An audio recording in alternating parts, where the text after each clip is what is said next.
Hello everyone, welcome to my 2021-2022 Premier League predictions. Now, it's usually very hard to do these ones, but hey, let's give it a shot. So, I'm going to be predicting the whole table 1 to 20, more focus on the top 4 and the top 6 and the relegated teams. I'm also going to be going through who I think will be the top scorers, the most assists, the Premier League Player of the Year, and the teams that are going to win the Premier League, the FA Cup, the Carabao Cup, and the Champions League. So, without wasting any more time, let's get straight into it. So, let's start with the champions of the Premier League, and I'm going to be sticking with my choice from last season.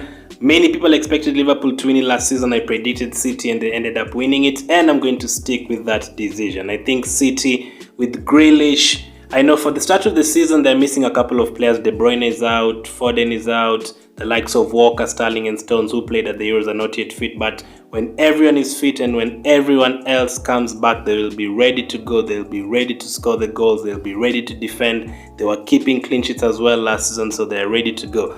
City with Grealish, with Jesus, even with one striker, and if they get Harry Kane, they're going to be really good. So I think they're going to win it, and I think they're going to win it by more than 10 points again. So City to be champions. The second team on the table is going to be Chelsea. Now, it hurts me to say that. Obviously, they've won the Champions League, they've won the Super Cup. When you start winning, it becomes a habit winning, and they might not win the Premier League this season, but they'll be in and around more than they have been the last couple of years. So I'm going to go with Chelsea to finish second.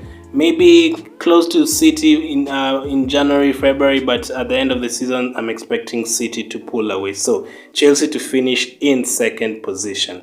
The third place team will be Manchester United. Surprisingly for them, they've not won the Premier League for a lot of years, like 8 or definitely less than ours, but for them, they're always in and around, especially for the last couple of seasons. But there's no one I've ever had actually say United are going to win the title, apart from United fans. Last season, they were top of the table around Christmas, but a lot of City fans and Liverpool fans were actually...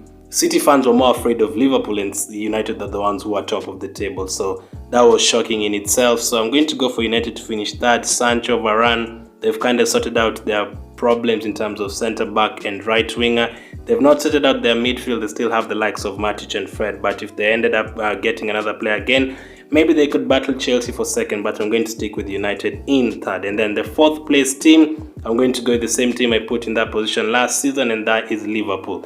Now, they escaped a bullet last season. I don't think they deserve to be in the Champions League, but Alisson scored a goal for them, a fairy tale goal for Liverpool fans.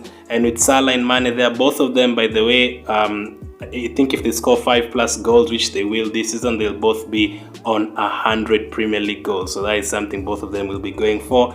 Maybe a bit greedy in the first opening games of the season, but obviously with Van Dijk back, with Alisson there, Robertson is currently injured, but when he's back, Alexander-Arnold, they still have the likes of Henderson. They signed Konate. I'm expecting them to be in the top 4. So that's my top 4. City to be champions, Chelsea to be second, United third, and Liverpool fourth.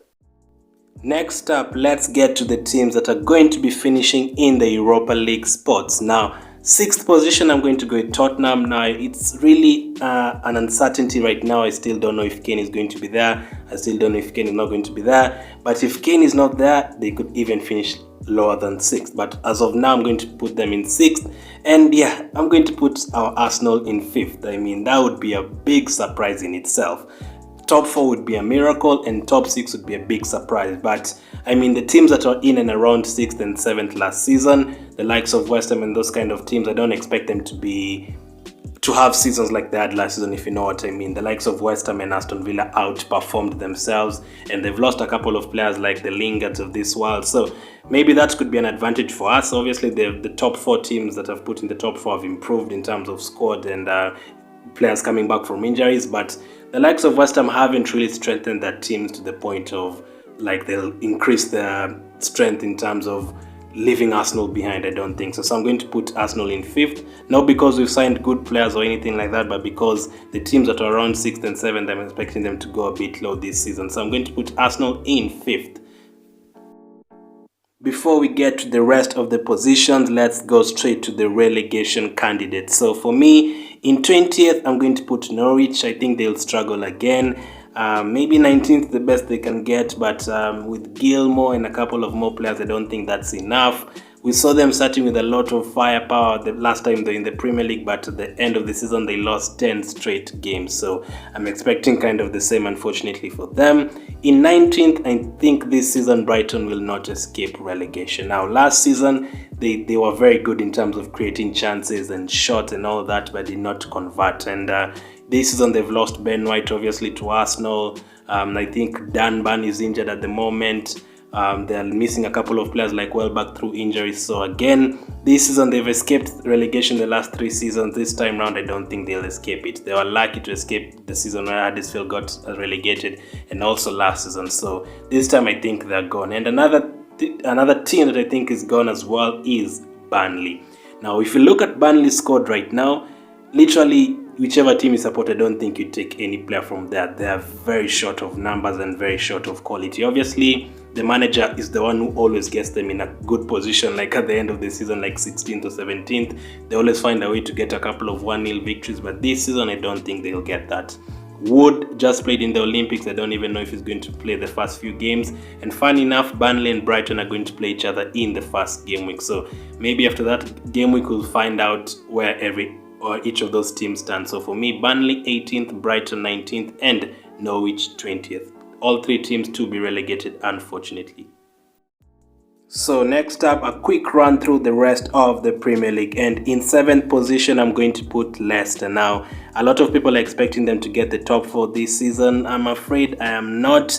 It's either one of two. It's either this time they finally get the Champions League, or it's either this time they finally drop out of the top 6, and I'm going for the latter, unfortunately. Yes, they have the likes of Vardy and stuff like that. They're signing Vestergaard, they've signed Bertrand, but I don't think the likes of Bertrand and Vestergaard will massively improve them. Yes, the likes of Soyuncu are good, but missing a couple of players again, the likes of Evans. So I think this season they'll not make Europe, unfortunately. That's Conference League for them. So Leicester in 7th. 8th position, I'm going to put West Ham. Last season they overachieved for me. Lingard, what a buy for them, or what a loan signing for them in January. One of the best loan signings ever. This season they are very short in terms of numbers. I expect them to sign a few more players, obviously, but as of now they haven't. So I'm going to put them in 8th. In 9th position, I'm going to put Everton. New manager, Ancelotti being replaced by Benitez. The likes of Townsend joining in. They've lost the likes of Bernard, but the likes of Doucouré and James Rodriguez are still there. Richarlison, Calvert-Lewin. So I'm going to put them in 9th position. They always fight for top 7, top 6, but at the end of the season, they usually miss out. Or let me rephrase that. They always start the season with high expectations of top 6, but by the end of the season, they always collapse, unfortunately for them. So I think it's going to be another of those seasons. So Everton in 9th. I'm going to place Aston Villa in 10th. Good signings. They've sold Grealish, but they've acquired Bailey, Ings, Ashley Young, Buendia. So I think in terms of creativity and goals, they will not struggle for goals. So I'm going to put Aston Villa in 10th. And also goalkeeper-wise, they're very good in that section with Martinez. So 10th for Aston Villa. Leeds will be in 11th. Again, another team that won't struggle for goals. In the Premier League, you have to know how to defend well. And if you don't know how to defend well, you have to know how to score goals. So if Leeds even concede 3 goals, they still manage to score 4. So Leeds in 11th. 12th position, I'm going to place Watford. Yeah, Watford. Last season, they had an incredible home record. And if they can keep that up in the Premier League and beat the teams that are in and around them at home and at least draw them away from home, I'm going to place them in 12th. 13th, I'm going to put Southampton. Now, I've had surprisingly a lot of people expecting them to get relegated, which I understand why. I mean, they don't have goals. Without Ings, Adams would have to score a lot of goals, and Shane Long, who's coming back from loan, they'll have to score a lot of goals. Defensive-wise, the likes of Bertrand and Vestergaard have left as well, so they'll really struggle. 13th for Southampton.